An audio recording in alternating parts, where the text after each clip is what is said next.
portion of the news brought to you by McDonald's. McDonald's, I'm loving it.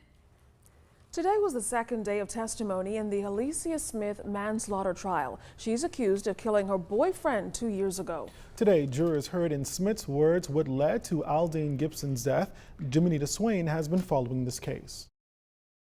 Pathologist Dr. Karen Sands said in court Wednesday that Aldine Gibson Jr. died from a single stab wound to the neck. He suffered major blood loss from the wound that severed a major blood vessel and went as much as 5.5 inches into his chest cavity.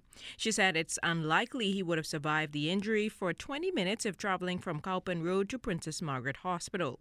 Smith, seen here running from cameras, also had a say via her police statement, which was read into the record by a police witness. The officer testified that Smith indicated in a statement that it was just after 10 p.m. on May 3, 2012, when she was dropping Gibson home. The officer said Smith indicated that Gibson took his speakers out of the vehicle, and it was when she accidentally dropped his compact disc on the floor that he, according to Smith, demanded she pick them up. When she refused, Smith told police that he took her keys from the ignition, pulled the screwdriver on her, and told her she wasn't going anywhere. Smith, who was holding a child at the time, said in her statement that Gibson eventually attempted to drag her inside the home, and she reached for something and stabbed him. She was next urged by neighbors to rush him to the hospital. Smith told police that on several occasions Gibson had abused her. She was 9 weeks pregnant at the time.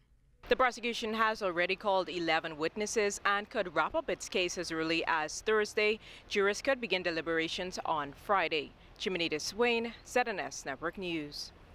The man found dead with multiple gunshot wounds to the body at a farm on Cowpen Road yesterday has been identified. He is 24-year-old Akeem Sands of Sapodilla Boulevard, Pinewood Gardens. Sands had been shot to the upper body. Investigators said he'd likely been at the site for 4 to 5 hours before he was found. Investigations into the matter continue, and police are appealing to anyone with information on the death to call 919 or Crime Stoppers at 328-8477 in New Providence or 1-242-300-8476 in the Family Islands. Health officials have ramped up mosquito fogging exercises as they seek to deter a summertime nuisance made dangerous by their potential to spread the chikungunya virus. Deputy Chief Medical Officer Dr. DeLon Brennan assures that vector control for mosquitoes is increasing as the Ministry of Health and the Department of Environment take steps to ward off the illness. There are already 4 confirmed cases of the disease in the Bahamas, and officials say that number is expected to increase. Dr. Brennan told reporters that although fogging is essential, residents must also ensure that they take steps to control their living spaces.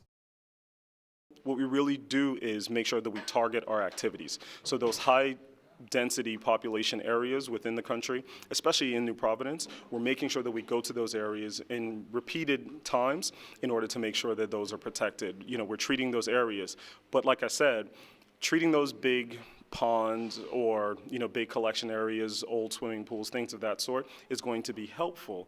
But the mosquito really doesn't fly that far.